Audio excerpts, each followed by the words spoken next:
friends.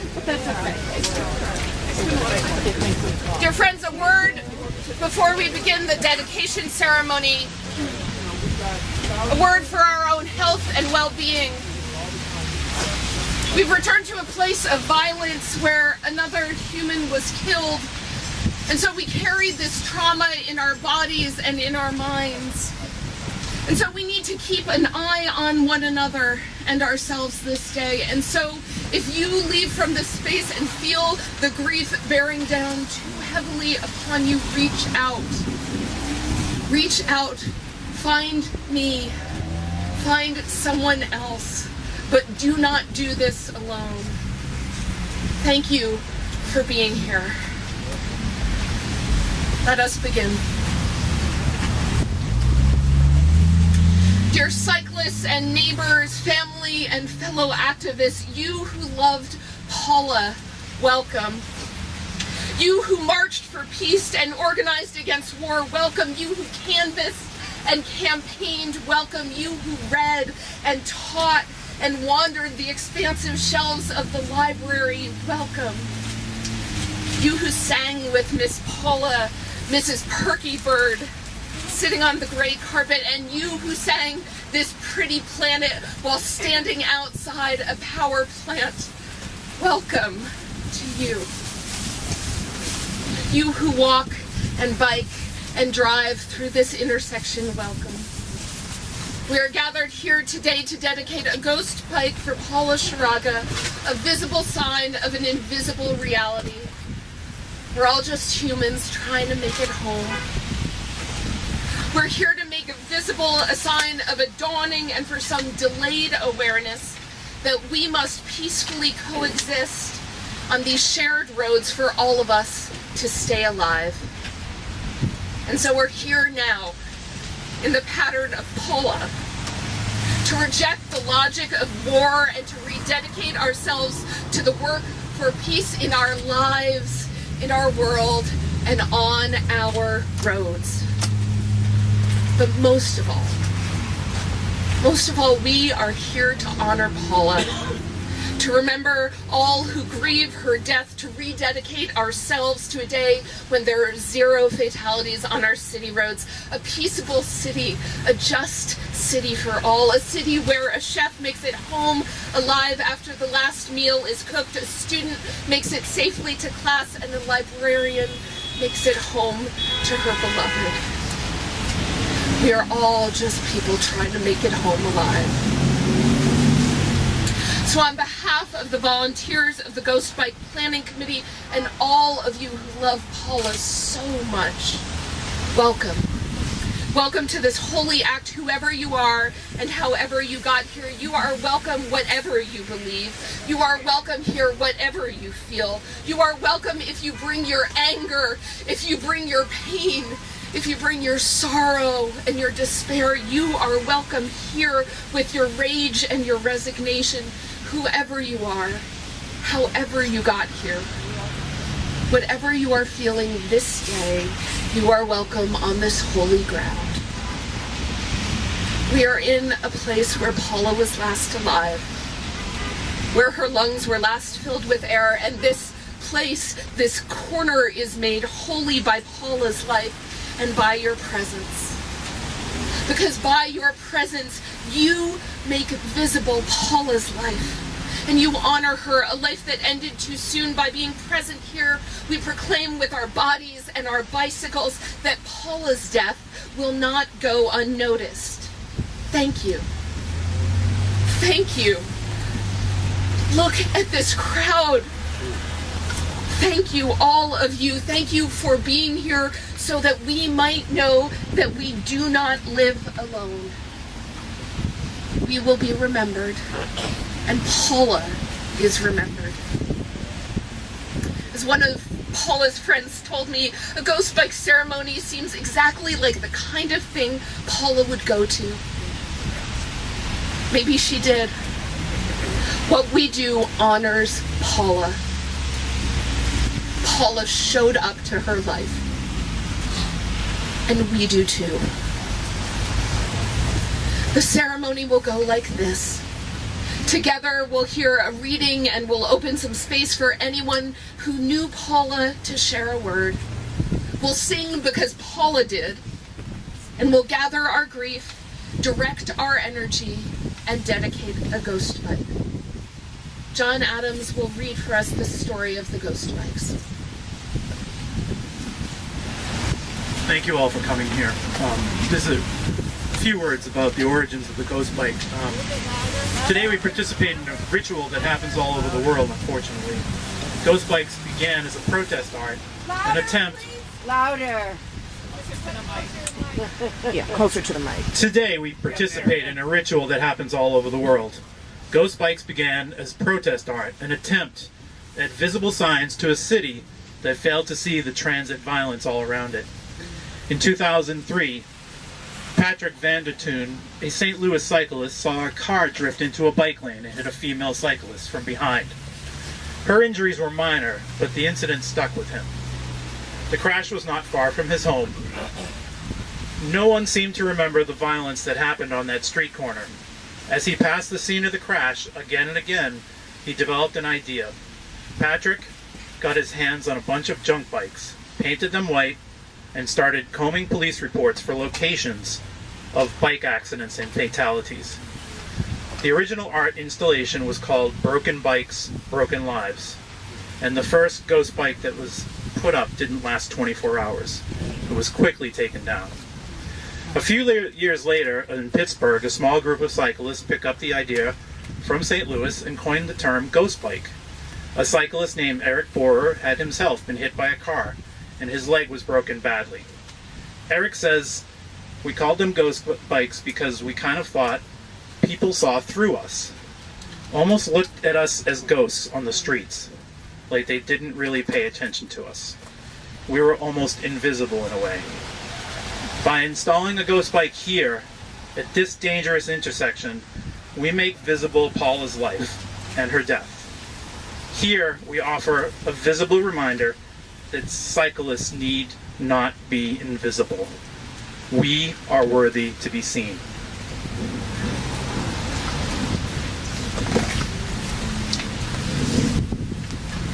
You who knew Paula know that she was a woman who lived a life where her values were remarkably consistent with her living. She was dedicated to the ways of peace, to a practice of education, to the goodness of creation, to joy, to song, and to the good life on two wheels. She was a librarian, an activist, a wife, a friend, and so much more than any one thing. In the time that follows, we invite those of you who knew Paula personally to tell stories of her. You are welcome to come forward. So, my name is Todd Kaplan. I live in Somerville, and I've known Paula for decades. I don't even remember how long. As a fellow bicyclist, I would see her all the time on the road. She was an incredibly safe bicyclist. She always had lights. She was always extremely visible, which points out how tragic this is. That no matter how well you try to protect yourself, the real question is, who's next? Which of us is next? If Paula was here, she would say, "Don't mourn, organize. Be with me in spirit. Make sure this never, never happens again." Thank you. Thank you. I'd just like to say a few words about Paula's activism. She was very active with Mass Peace Action in terms of peace and environmental issues, but also specifically about nuclear power and the dangers of nuclear power. At one point she walked from Plymouth, which has the Pilgrim Nuclear Power Station, all the way to Boston on a protest walk. More recently we've been planning a number of things, one of which is on March 11, which is the 8th anniversary of the Fukushima accident. We're going to have a memorial in front of the Japanese consulate on Atlantic Avenue. So that's this March 11th. At 12, She- 12 o'clock.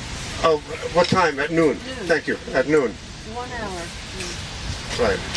So, yeah, you know, I feel terrible, as we all do. You know, she believed in the environment, and she became, in a sense, a martyr to the environment. You know, her action is what caused her death.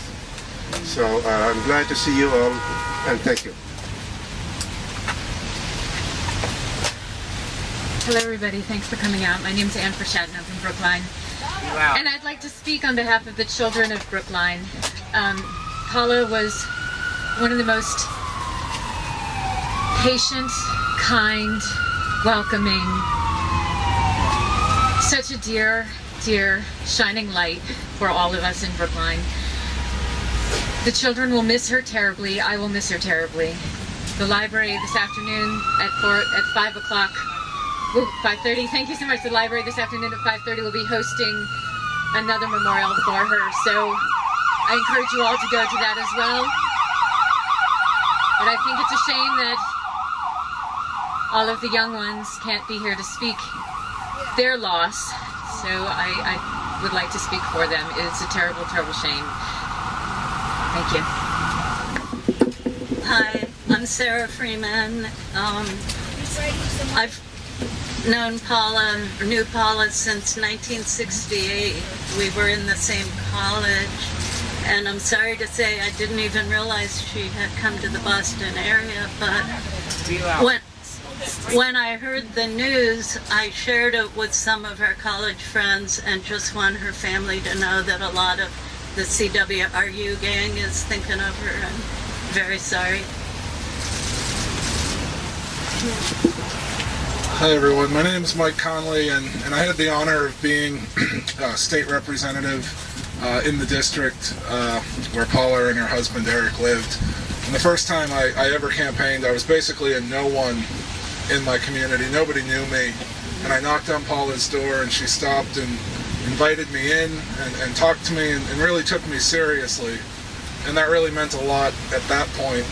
And I came to know Paula as someone who lived her values. We were trying to save a forest on the Belmont-Cambridge line, and Paula volunteered to get arrested to try to save that forest. She practiced civil disobedience.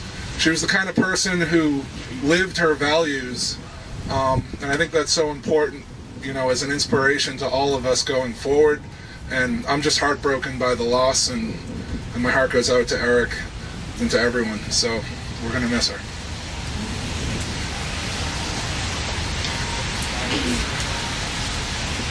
Hi, I'm Rich, and I was a preschool teacher with Paula about 25 years ago, and she did a lot of singing with the children.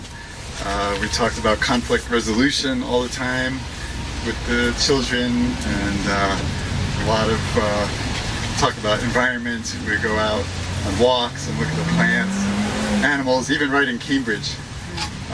Just want to add one funny little thing, lighten the mood perhaps. One of the things that happened with her, well, every once in a while, you know how we always have to count the kids to make sure everybody's there when we're out and about. So she would be holding the hand of a child, and she would count everybody, and she'd say, we're missing a child. And she would look down, oh, there you are.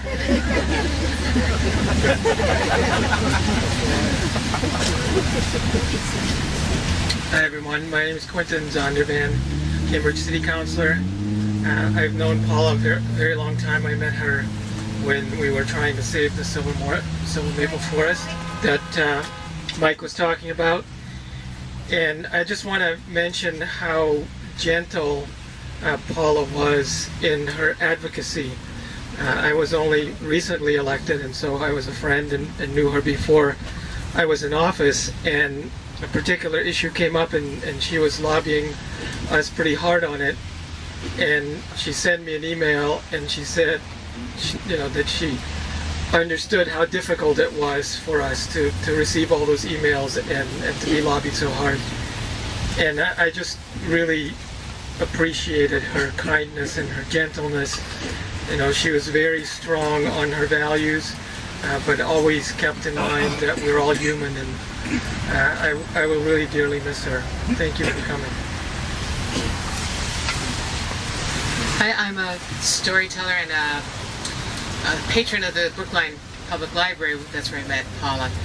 And what I remember most about her is how lovingly she connected all of us to our own stories, to the stories we needed, to the books that we needed, to the ideas that we needed, to the people that we could meet. She connected us all. And when someone said earlier that she would say, "Don't mourn, organize," this poem came to me. It's a very short one. She who has passed on is no longer where she once was. She now is wherever we remember her. Thank you. Hi everyone, I'm Callan. I'm the Assistant Library Director at the Public Libraries of Brookline. I just wanted to say a few things on behalf of all of our staff who are here, both present and former, and everyone who came out to her staff memorial on Friday night, as well as everyone who will come out to her next public memorial, which is tonight at 5:30 at the Coolidge Corner Library. I also am a fellow cyclist.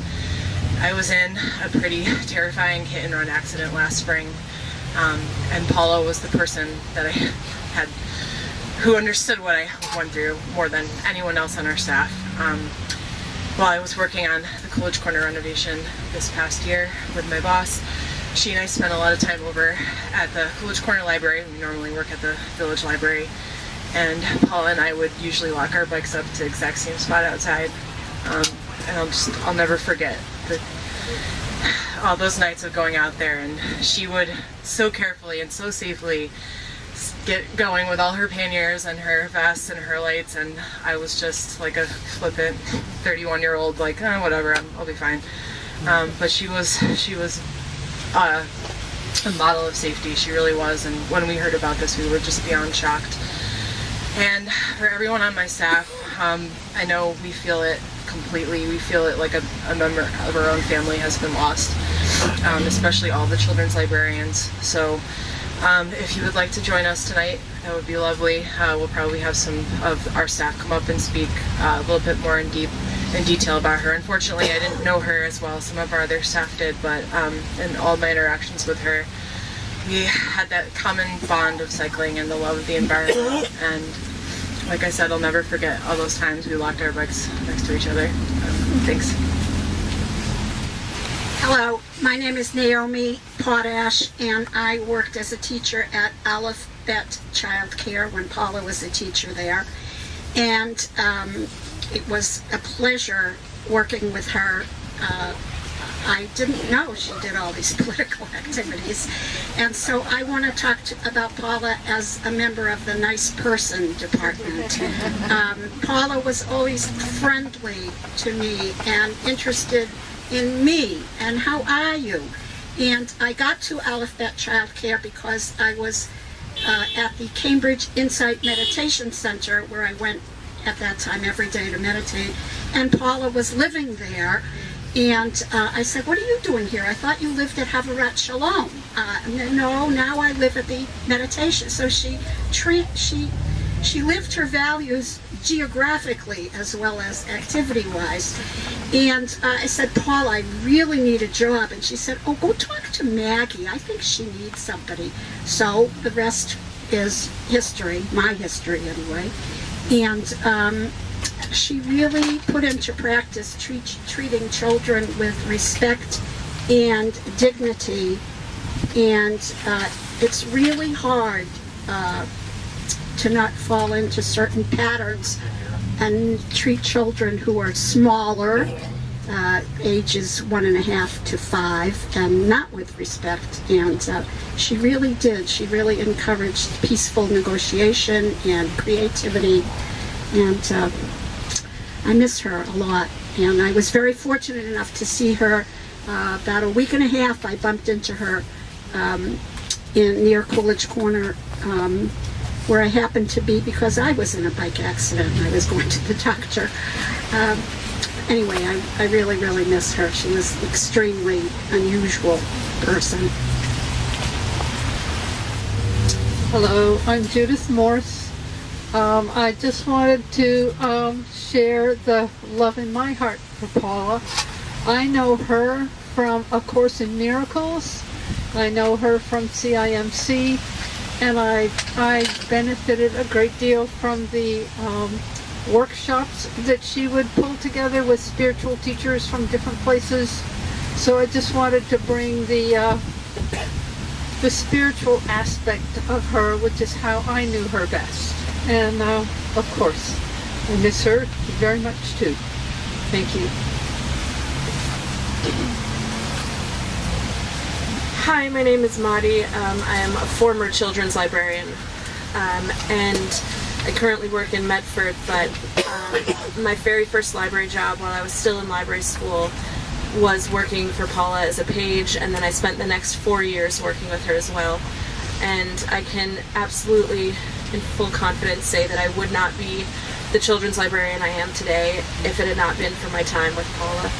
She truly shaped me, nurtured me along the way, and that's just the kind of person she was.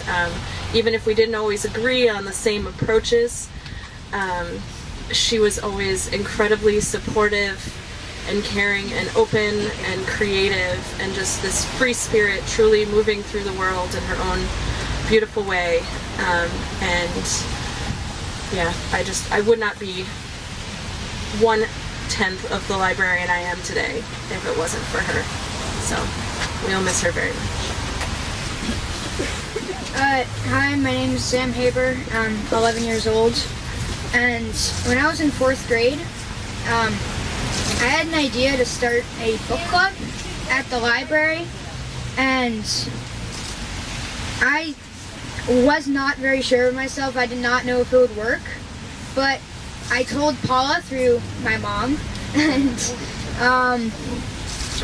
she just took it and ran. She was really good with it. She helped me, and we ran it for a year, and it was wonderful. And I just never forget how amazingly, like, she just took the idea. It was like on the whim. It was amazing. Thank you. Hi, my name is Judy. Paula was a teacher to both of my children back in the days just before Rich and Naomi, actually. So my younger daughter, who's now 28, texted me back and then called me after I had shared the news with them. My younger one shared a vignette. I mean, most of the kids don't remember who their preschool teachers were. She was barely four years old. And yet, she remembered this vignette in exquisite detail because that was the kind of impression Paula made on the experience she gave the children. She reminded me a lot of Fred Rogers in a way because some of the things that they did in the classroom were very multi-sensory. She never shied away from any topic. She never shied away from dealing with complicated feelings and understood that children have complicated feelings just as we do. And my kids remembered her, for all the goodness that people here have described. The other thing I would like to say is, as a non-bicyclist, I have terrible sympathy for all of you and for those who are imperiled when you go out on the roads. But I'm quite convinced that nothing impactful will ever really happen if we don't stop putting the bike lanes in the wrong place, if we don't redesign the horribly designed roads that were laid out by people with no engineering sense and no engineering knowledge. City after city keeps trying to fix the problem by shoving a bike lane in here or shoving a half a lane in there, when in fact, or putting up more traffic lights, because Cambridge especially is really, really good at that. It doesn't fix a thing. The roads are awful. And as much as you all have advocacy in your hearts and in your ways and your skills, advocate for redesigning the roads that everyone uses too, because nothing will be fixed by just sticking another green stripe on the streets. I feel Paula's lost very deeply, as you all do. Thank you.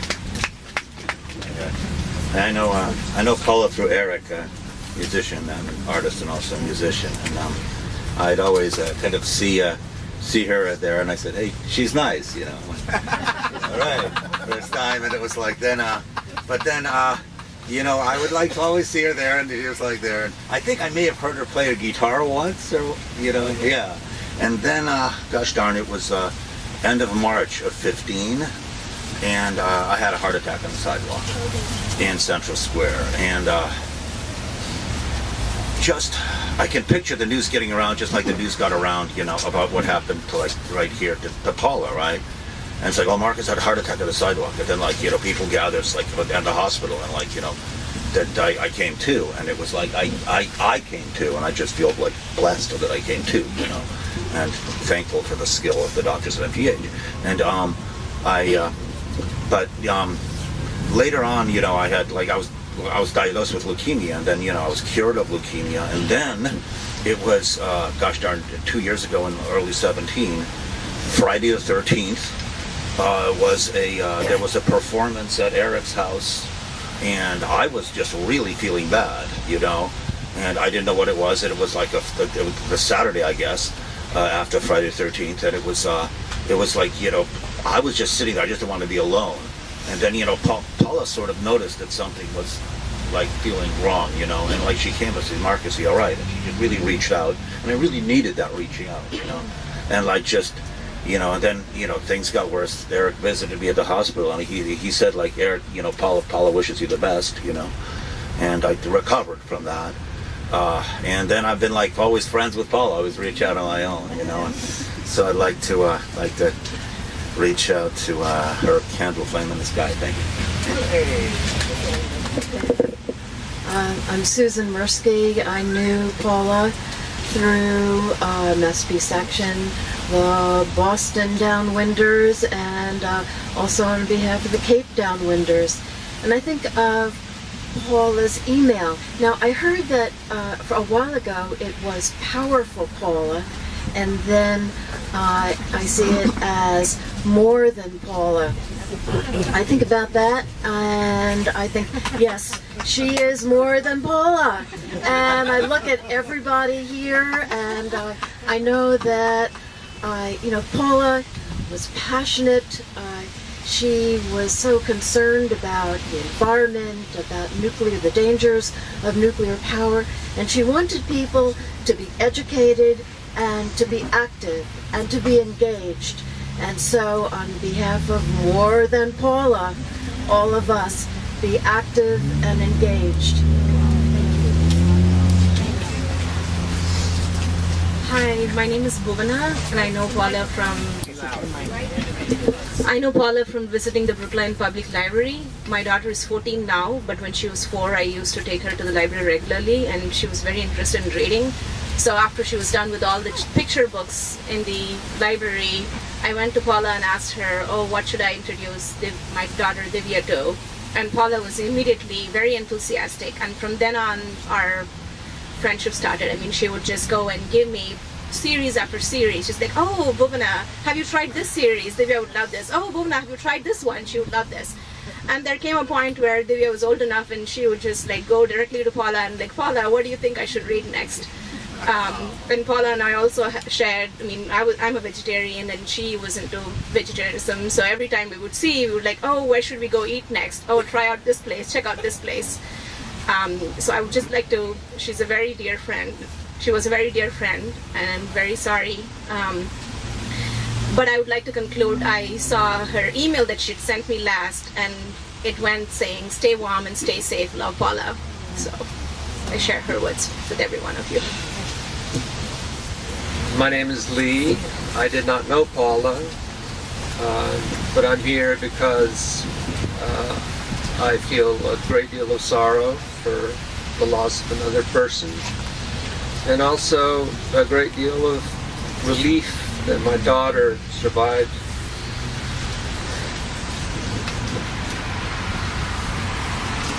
Two bicycle accidents within a mile of here.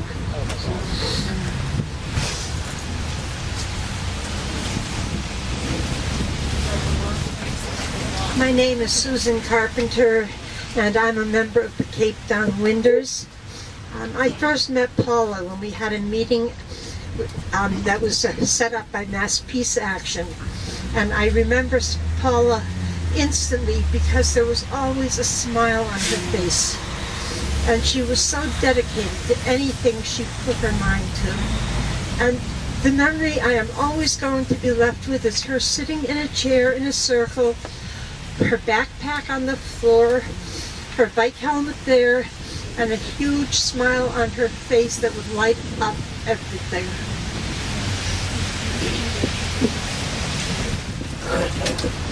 Hi, my name's Phil Durden, and I live about a block away from the Coolidge Corner library. So my kids have grown up knowing Paula, and when we told my 12-year-old what happened, she said, "Oh, I just saw Paula on a couple days ago," and it's just been a devastating loss for those of us who live in Coolidge Corner. I see many faces, friends here, and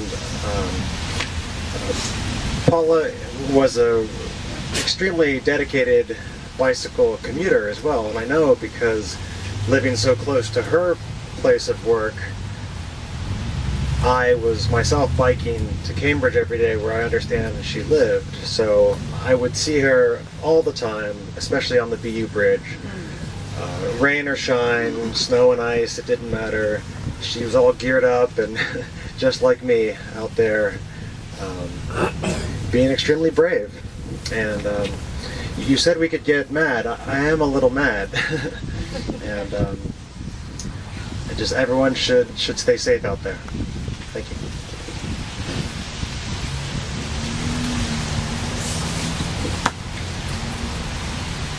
It's just a tragedy. I walked from Pilgrim to the State House with Paula, and I got to know her on that walk, and got very close. She's just a bright light in my life, kept me steady. But I just want to say, this memory keeps haunting me. About the second day we hit rain. So Paula put on these big goofy looking rain shoes over her boots. So the next 30 miles, she walked like all the way to the State House. It was driving me crazy, but you know, she was tenacious, and she made it all the way there. And it's just a dear memory of me. And the other memory was when her husband met her. Just the love that you guys lit up at the whole Dewey thing. So anyway, just a tragedy. I just want to honor Paula. Oh, you think? My name is Elaine Dickinson,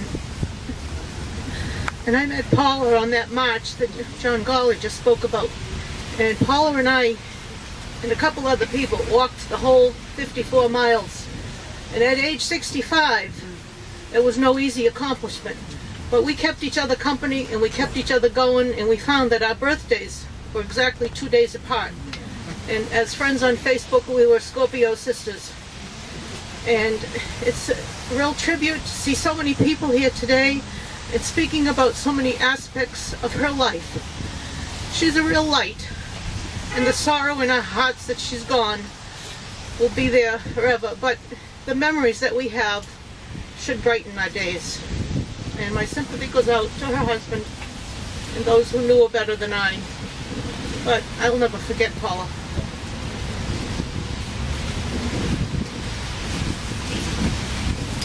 Hi. I'm so sorry for your loss. I'm Diane Turco with Cape Downwinders, and I worked with Paula on the dangers of the Pilgrim nuclear reactor. And I have to say, the passion and compassion that she brought to her activism was just so powerful. I'm a longtime activist, but she embodied everything that any activist. She had the compassion and passion to make this planet a better place. We're going to miss her greatly, but she will always be in our hearts for every time we stand up for doing the right thing. Thank you.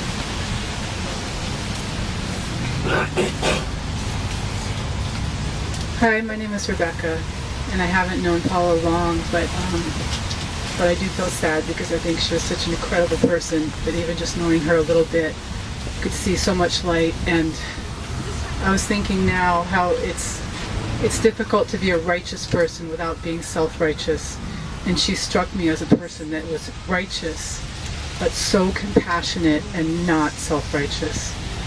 I feel sad and I do feel angry also.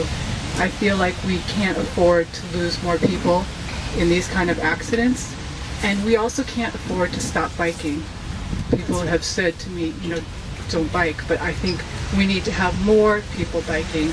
We need to make the streets safe so that lots of people can bike that don't bike now. So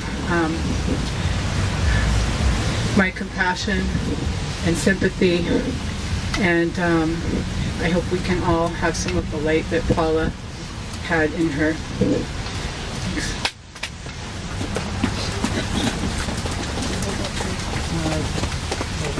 Dear friends, there are 1,000 stories that could be told of Paula, and we trust that you will tell them to one another in the days ahead. Passion and compassion, tenacity and tenderness, marching and reading and singing and biking and loving fiercely. Thank you. Thank you for these stories. May the memories of Paula strengthen and sustain you in the days ahead. Dear friends, this is what I believe. Our gathering matters. Our collective visibility matters. Showing up matters. Naming aloud what we grieve and what we long for helps us to bear our burdens and expand our joy. Our resiliency depends upon one another, and Paula knew this. She dedicated her lives to these kinds of connections, to collective action and community at the library, at Massachusetts Peace Action, at Havurat Shalom, and among her friends. We gather today from many different traditions and from many different parts of the world. And as we gather here, whatever faith you practice or beliefs you hold, we share a common language of love. So in the time that follows, we'll name aloud what we hold most dear. You know this, some of us pray, some of us meditate, some of us offer up our deepest longings to the universe as we ride our bikes. So whatever your practice and however you are comfortable, add your voice, because your voice strengthens the voice of those around you. After each petition, I will say, we need each other, and you will respond, we need each other. I invite your silence. Find your feet firmly planted on the ground as we begin.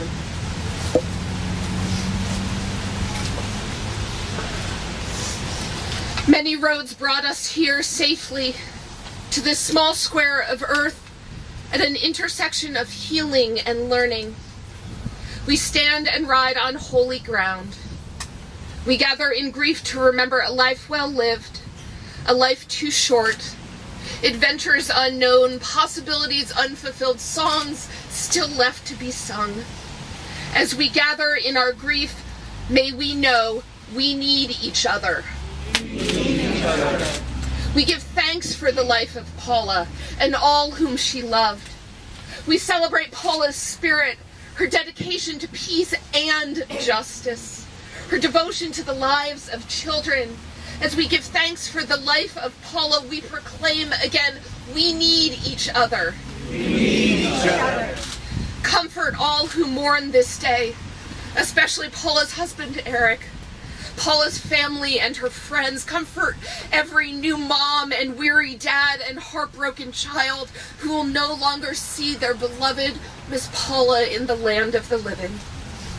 When we are isolated in our grief, help us to feel again that we need each other. We need each other. We weep and we rage with those who were present at and following a crash. We remember those who witnessed things no one should see, and the ambient trauma to neighbors and workers and first responders, healthcare providers, journalists, friends, and loved ones. May images fade from their eyes and noise ebb from their ears. As our communities continue to suffer because of road violence, may we know we need each other. We need each other. We who continue to ride these roads confess that some days we ride scared and some days we ride angry. Here on this holy ground, we claim and recommit ourselves to work for a day when all people will be safe on every street.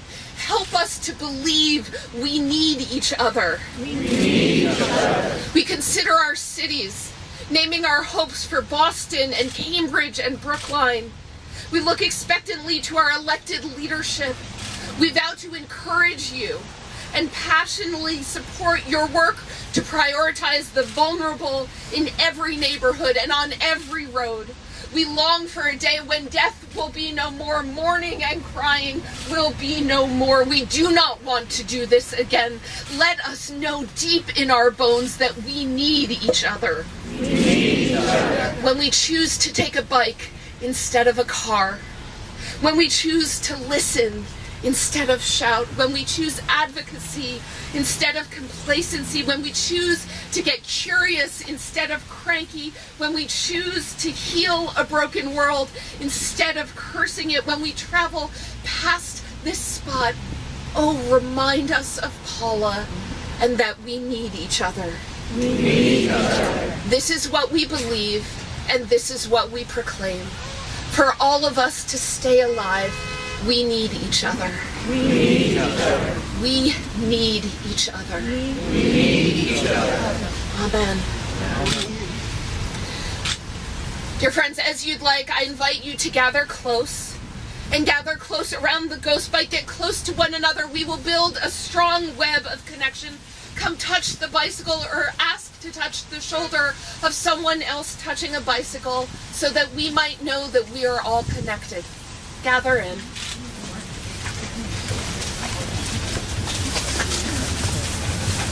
Go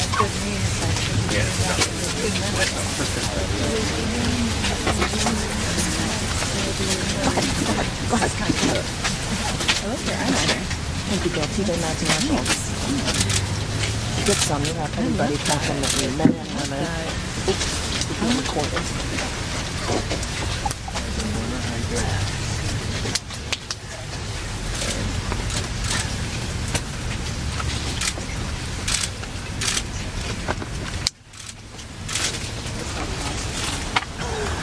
We gather our thoughts, we gather our grief, and we gather our prayers. On this holy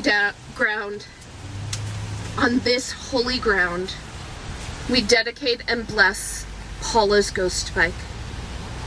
May all who look upon it be reminded of the awesome responsibility of driving cars and trucks. May this ghost bike be a sign and a promise. May it be a sign of our fragile lives on our roads. May it be a promise that Paula's life and legacy will not be lost. Bless this memorial to Paula, and bless us too. Let the people say amen. Amen.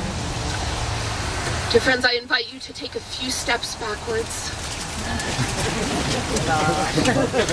I'll invite forward Becca Wolfson from the Boston Cyclists Union to lead us in our offering. Thank you. And I'm actually going to tell just a brief anecdote. I'm the director of the Boston Cyclists Union. Before I came to this work, I was actually an environmental activist. And I'm deeply touched by all of these stories about Paula and her work. I once marched from Buzzards Bay to Hyannis in support of the Cape Wind Project, and now I'm thinking maybe Paula was there with me. Definitely people who loved her work.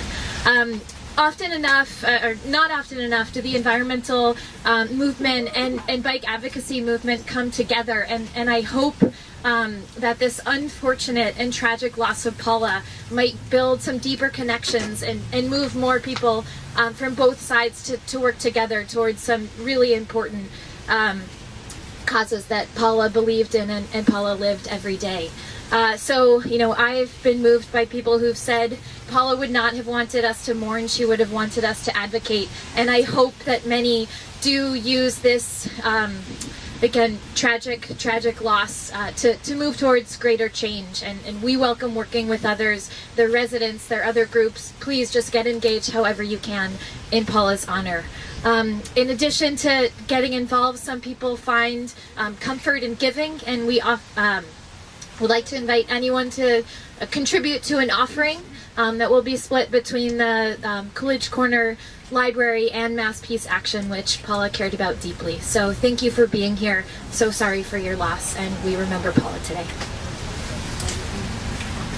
The heaviness and the hope in our hearts, we will sing loud, and we will sing brave, and we will sing as if our lives depend on it.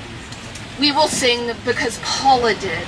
And we will sing because there are so many people who have brought their gifts and talents here to play for us and with us. We invite the musicians to come forward, and I'll tell you the words because, friends, we ran out of bulletins.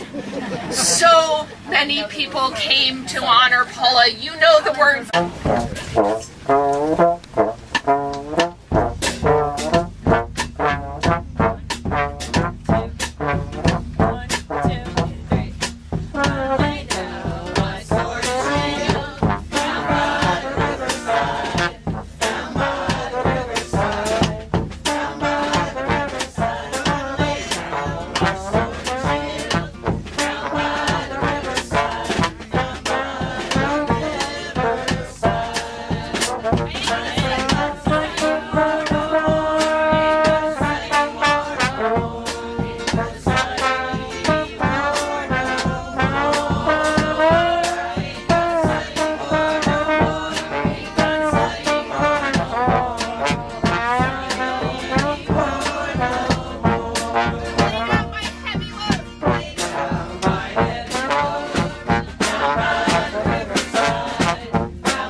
Dear friends, as you leave from this space, we invite you to come forward. If you have a candle or an offering to leave at the bike, do so that it might shine even on the grayest of days. Because even as this city rushes past, our presence and our light and Paula's life are a reminder. You are loved. You are precious. You are valuable. You are powerful. And you are worthy to be seen. So as we depart, receive this blessing, life, and sweetness, and hope for you this day. May you remember that your life is precious, that every life is precious, that each life is precious, and we need one another to stay alive. May you taste again the sweetness of community, delight in knowing Paula and the liberation of your bicycle. And finally, as we remember Paula and rededicate ourselves to a day of 0 traffic fatalities, may you hope diligently, fiercely, defiantly in a city with safe streets for all. Go in peace, go in power, and let the people say, Amen. Thank you, Reverend.